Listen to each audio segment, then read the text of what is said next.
Welcome to Coming About with David Paragamian, the podcast that dives deep into the minds of leaders who have transformed their businesses and industries, paving the way for a better future. Here's Dave. My guest this week on Coming About is Dr. Susan Dorfman. Susan is the president and CEO of CMI Media Group.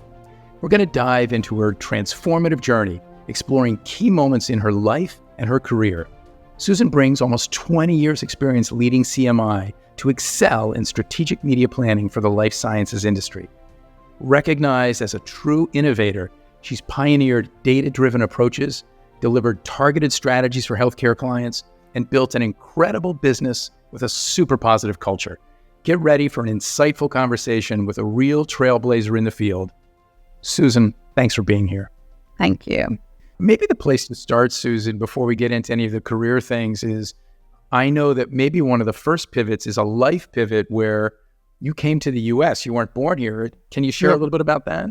Sure, absolutely. So I was born in the Ukraine, came here at a young age with my parents as refugees, no English, very long journey, almost a year to get here through Austria, through Italy, which was a common destination for refugees like myself and my parents.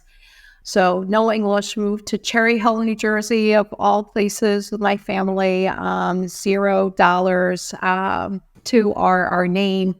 It was quite challenging going to school, having no clothes of my own and kind of getting donations, including clothing donations where I probably for a long time looked like a little boy.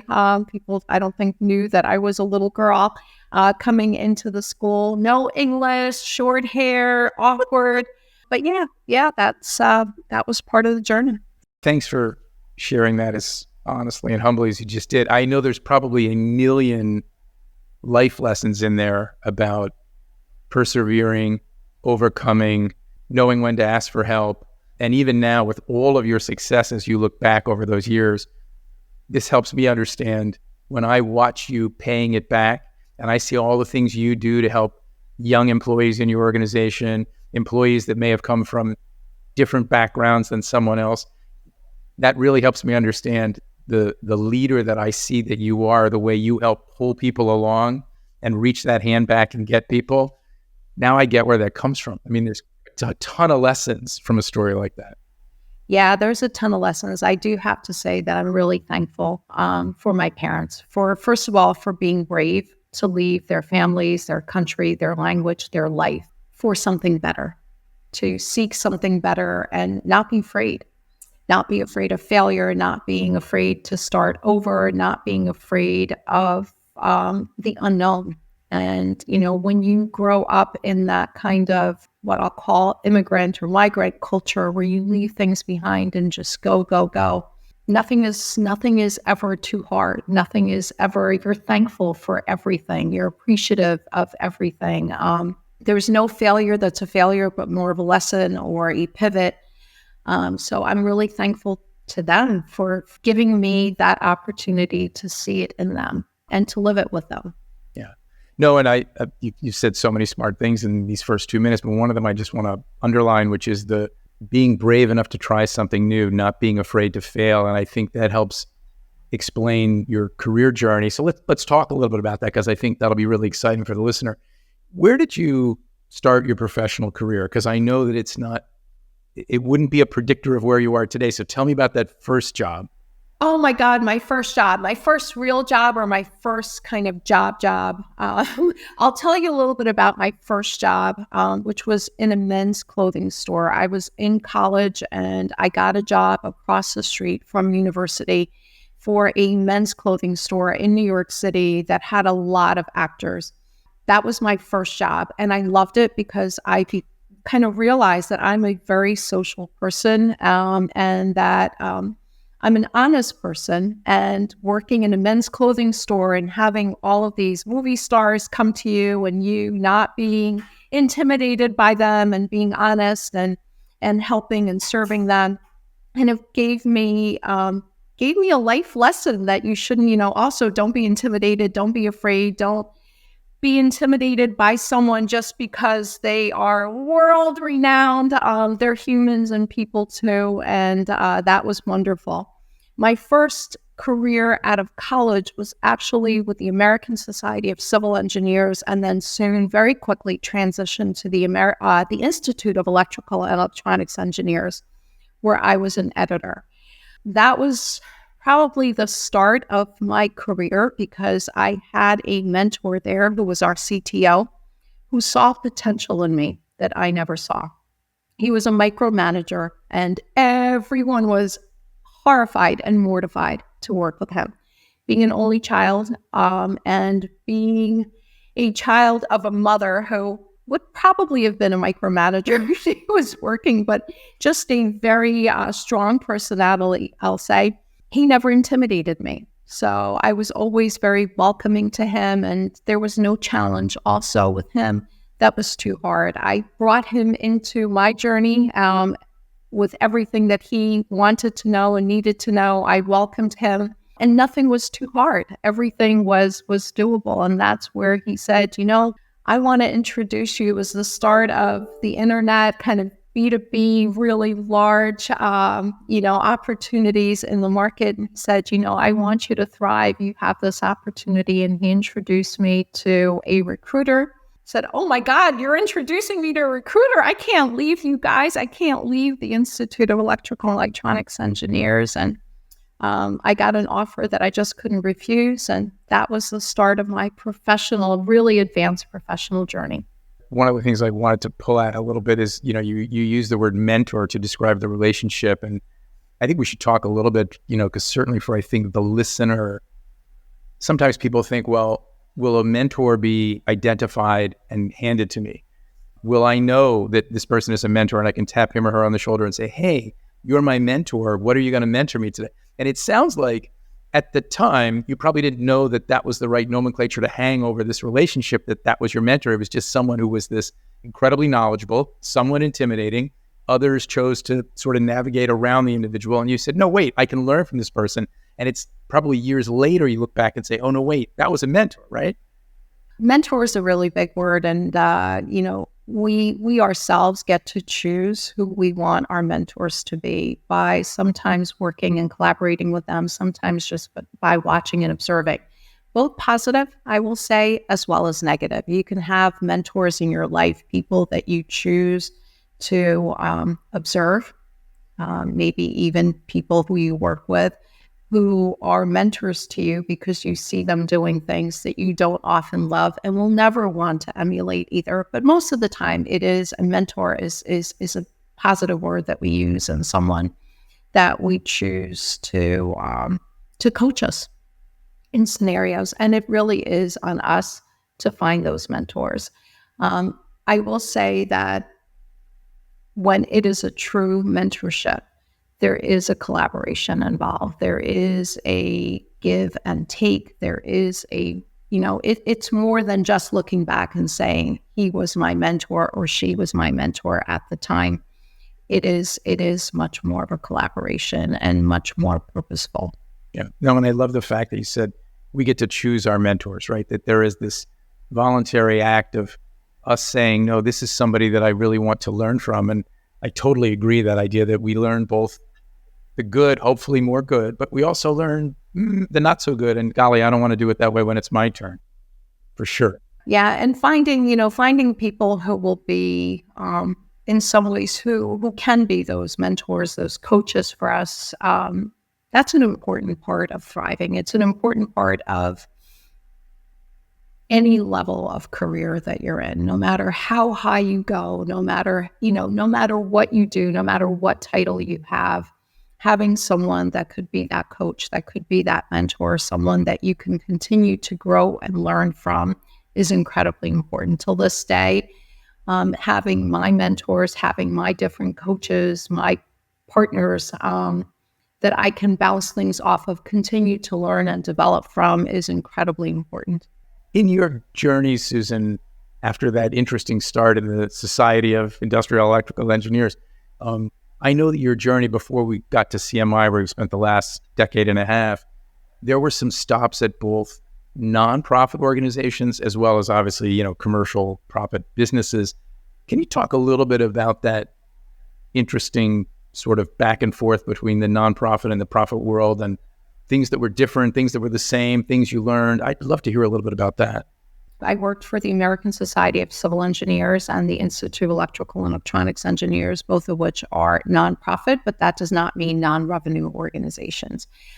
So the IEEE, which is renowned for technology, computer science, certainly at that time it was an evolving organization, spent a tremendous amount of money on technology, on innovation, on doing things differently. And of course, we were connected with some of the most brilliant minds in the industry.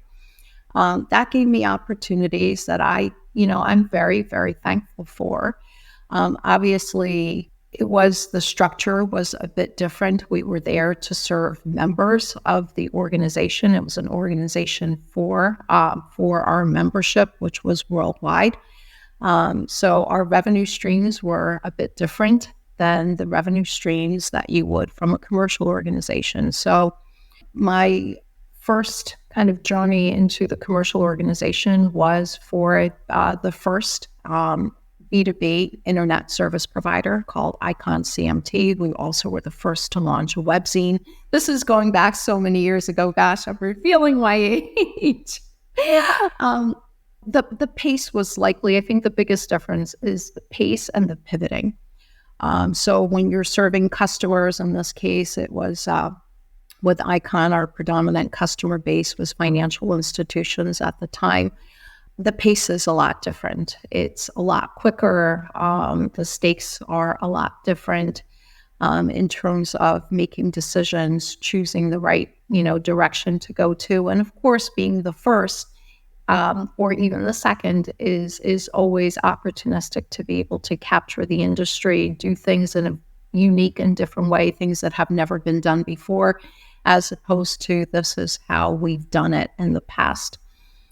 So I think those are some of the biggest differences. People too, right? The kind of people that you may attract to a startup, small or large, may have a different perspective, a different mindset in terms of doing innovative things, learning, adjusting, pivoting, not thinking about things as mistakes, but as lessons learned, the ability to move quickly and do things differently. I think that's also an interesting dimension of larger organizations and smaller organizations is the ability to rely on self and not on 100 different people to get things done, the speed in which things get done, and the expectations, right?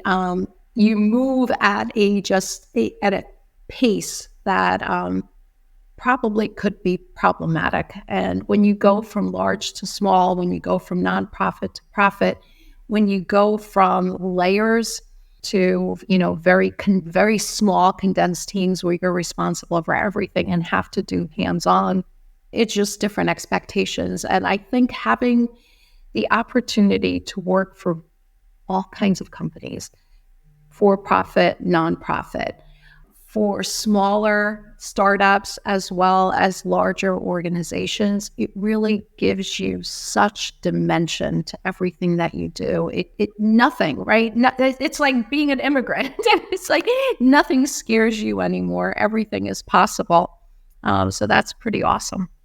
I think a great insight I would suggest for the listener is that the old career paradigm of the stair step up from assistant brand manager to group brand manager to direct, that sort of stair step. I personally believe that, I don't know if that's gone, but I think that's the vast minority of career cases. I think the vast majority of career cases are people who are assembling experiences that give cumulative value. And as I listen to your history, your journey from nonprofit organizations, profit organizations, it was slightly commercial, it was project management, and leading obviously to a CEO role.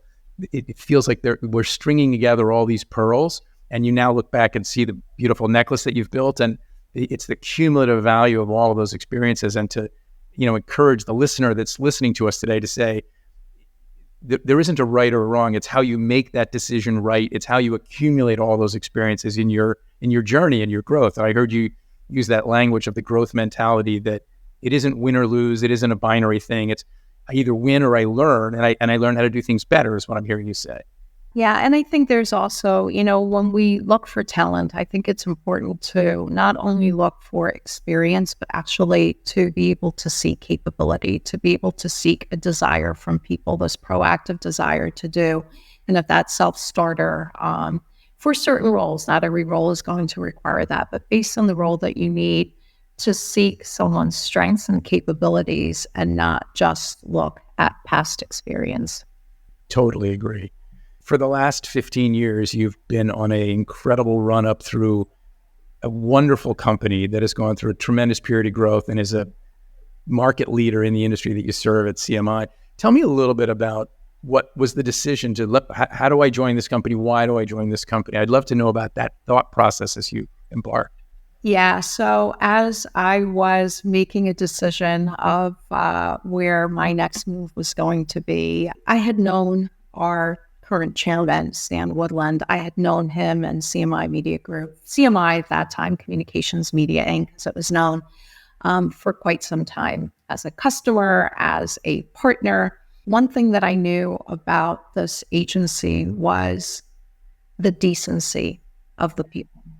You can be a part of the best, like the leading, the most innovative company, but if the people aren't great, if the people aren't decent, because we're in the people business no matter what we do, if they're not great for you, that's always going to be a thorn on your side. So I had known them, I had known the agency, I had known the leader of this business as one of the most decent, good people that I have ever had a chance to meet. So that was that. And I trusted him. That trust, knowing that you can trust someone. And, when you bring someone into your organization, when you join an organization, it's not just you, it's your family, it's everything. There has to be this trust that, hey, where I'm going is a good, decent place. The second thing, obviously, is to look at potential. So when I had joined CMI, people used to say to me, oh my God, it's the best kept secret. And at that time, media maybe not as important as it is today, going back so many years ago. And what I realized they had, coming from a large technology and data company, and having that data background as my base, not media background, what I realized was they had this asset.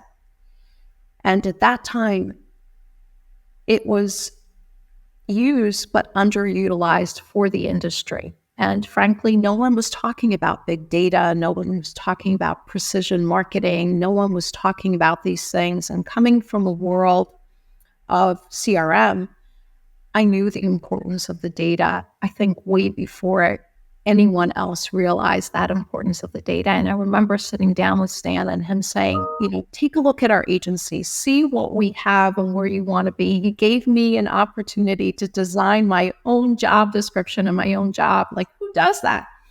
And I remember sitting down with him and I remember saying, you have this asset. And this is the asset that is going to it's going to change the way advertising is done. It's going to allow us to bring in an RM, relationship marketing, CRM type of component into the mix and allow us to know exactly who we have a chance to reach. And I remember being so excited about that. And today, going on 15 almost years, I'm like a kid in a candy store. I go to work every day and I'm like one of the most excited people. I'm not just a CEO. I'm a believer in everything that we do and everything that we offer. And the foundation of it has grown tremendously, but we are still in the people serving business. That is what we do, with the precision of knowing exactly who we can reach, exactly who we have reached, and exactly the impact of that reach that it has on our clients' business. And if that's not the North Star, I don't know what is. So that's, you could probably hear it, my excitement, my belief in everything that we do. And that's why I joined. And that's why I love what we do. And when I talk to individuals who don't work for us, I think they feel it and see it. And when they join us, I think they live and breathe that as well. Thank you. You've said a number of things. I want to just kind of grab a couple threads, one of which at the start was about culture. And I know Stan Woodland as well, and I have great respect for him, agree with every word you said. And so for me, again, I think the lesson perhaps for the proposed lesson for the listener is culture really matters. There's that old saw that says, culture eats strategy for breakfast. And I believe that, and it sounds like that's advice you'd give someone as well. It is. And I know a lot of people talk about cultural fits. And for our agency, I think it's also about cultural adds. One of the things that we focus on is bringing people with good hearts. So good, people who are good, people who are all for good. That is a key component of what we do. And when you bring in good people and when you enable that cultural add, so you don't have the same perspective, but you have many different perspectives, different points of view, you are accepting. We often say that we are family. And I think if you talk to people within our agency, you'll find that to be really true. We treat each other as family. We are different. And yet we are all contributing to the same thing and have a common thread of, I hope, just being good people. I love that. And I want to get more into the culture aspect that you've built so well at CMI. But we have to take a quick pause here.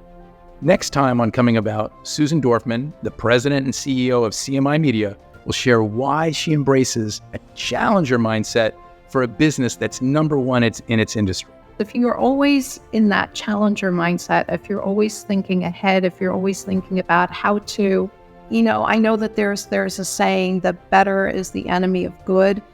I will say that better is our most important challenger in life. Good is great, but we can and should always strive to evolve. This has been Coming About. We hope these conversations have left you feeling empowered and ready to take your organization to the next level. To speak with Dave about your business transformation or to learn more about Health Monitor Network, go to healthmonitornetwork.com. And don't forget to check out his book, Coming About, How We Transformed a Major Media Company and the Lessons There for You. Available wherever books are sold. Coming About with David Paragamian is a production of Advantage Audio.